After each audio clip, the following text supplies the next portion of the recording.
Salve Maria Santíssima. A necessidade da mortificação interior, do livro A Selva.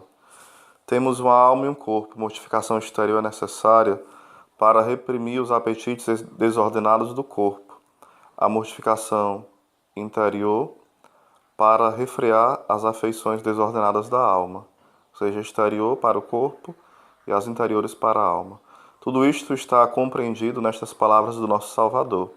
Se alguém quer seguir-me, renuncie a si mesmo, tome a sua cruz. A mortificação exterior é-nos necessária, como veremos mais tarde. Mas a principal e mais necessária é a mortificação interior, expressa antes nestes termos: renunciai a si mesmo. Esta consiste em sujeitar a razão às paixões desordenadas, à ambição, à cólera, à vaidade, ao apego, ao interesse, à opinião própria, à própria vontade. Temos a levar duas cruzes, diz Santo Agostinho, uma corpórea e outra espiritual.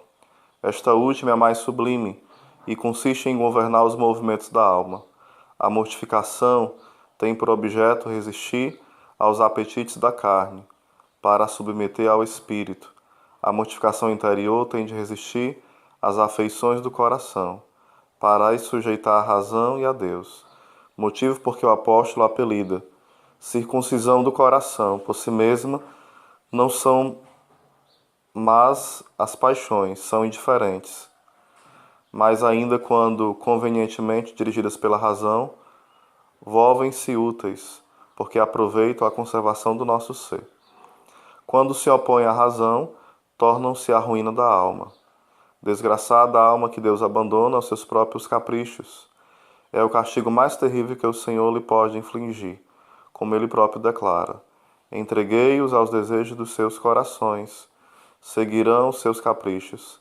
Precisamos, portanto, de fazer incessantemente a Deus esta súplica de Salomão: Senhor, não me abandoneis à mercê das minhas paixões. O nosso principal cuidado deve ser o de nos vencermos a nós mesmos.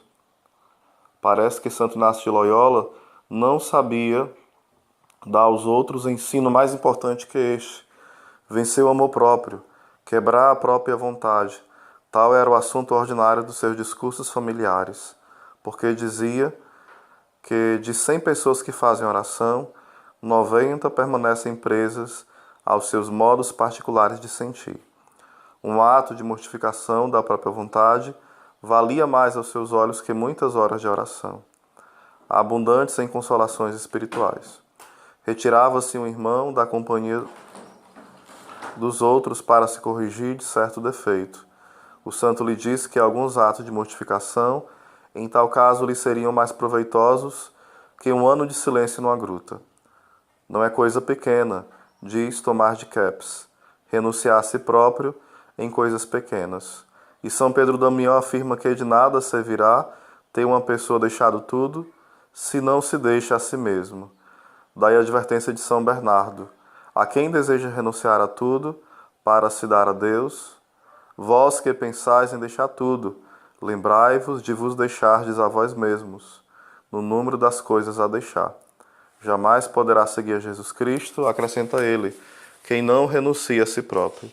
O nosso Salvador lançou-se com um gigante para recorrer à sua via. Trilhar de perto as pisadas de Jesus Cristo, que corre, diz ainda São Bernardo, é impossível a quem o quer seguir, carregado com o peso das suas paixões e afeições terrenas. É sobretudo necessário cuidar de vencer a paixão predominante. Alguns há que se mortificam em muitas coisas, mas descuidam-se de domar sua paixão. Aqui são mais as paixões que são mais inclinados. Esses não podem se adiantar no caminho de Deus. Quem se deixa dominar de qualquer paixão está em grande perigo de se perder. Pelo contrário, quem chega a vencer a sua paixão predominante triunfará facilmente de todas as outras. Quando o inimigo mais poderoso é derrubado, torna-se fácil a vitória sobre os outros, que dispõem de menores forças. Além disso, a honra e merecimento da vitória medem-se pela magnanimidade que ela demandava. Tal homem, por exemplo, não será apaixonado pelo dinheiro, mas será demasiado ocioso de sua reputação. Outro não se importará de honras, mas será idólatra das riquezas. Se o primeiro não trabalhar em se mortificar, ao ver-se desprezado dos outros, de pouco lhe aproveitará desprezar o dinheiro. Do mesmo modo, se o segundo não cuidar de reprimir a sua avareza, de pouco lhe servirá desprezar as honras. Numa palavra, quanto maior violência cada um se fizer para se vencer, tanto maior mérito e proveito alcançará, como nos fala Santo Tomás de Kempis. Aliás, como diz Tomás de Kempis no livro Imitação de Cristo. Adiantareis a proporção da violência que vos fizerdes. Santo Inácio era de um caráter violento e arrebatado, mas a virtude tornou-o tão doce que parecia de um natural brando e calmo. São Francisco de Sales era também muito propenso à ira, mas pela violência que se fez, tornou-se, como se lê na sua vida, um modelo de paciência e doçura, no meio das injúrias e calúnias com que foi perseguido. Sem a mortificação interior, pouco aproveita a exterior. De que serve a uma pessoa extenuar-se com jejuns e encher-se de orgulho? Que ele aproveita abster-se de vinho e embriagar-se de raiva? No dizer do apóstolo, é necessário que nos despojemos do homem velho, isto é, do amor próprio, e nos revistamos do homem novo, isto é, de Jesus Cristo, que nunca teve complacência em si, como nota São Paulo. Era o que fazia gemer São Bernardo sobre o estado desgraçado de alguns monges, que, mostrando nos seus hábitos a aparência de humildade, conservavam no interior as suas paixões. Estes religiosos, dizia, não se despojam dos seus vícios. O que fazem é cobrir-se com os sinais postiços de penitências para esconder os seus vícios.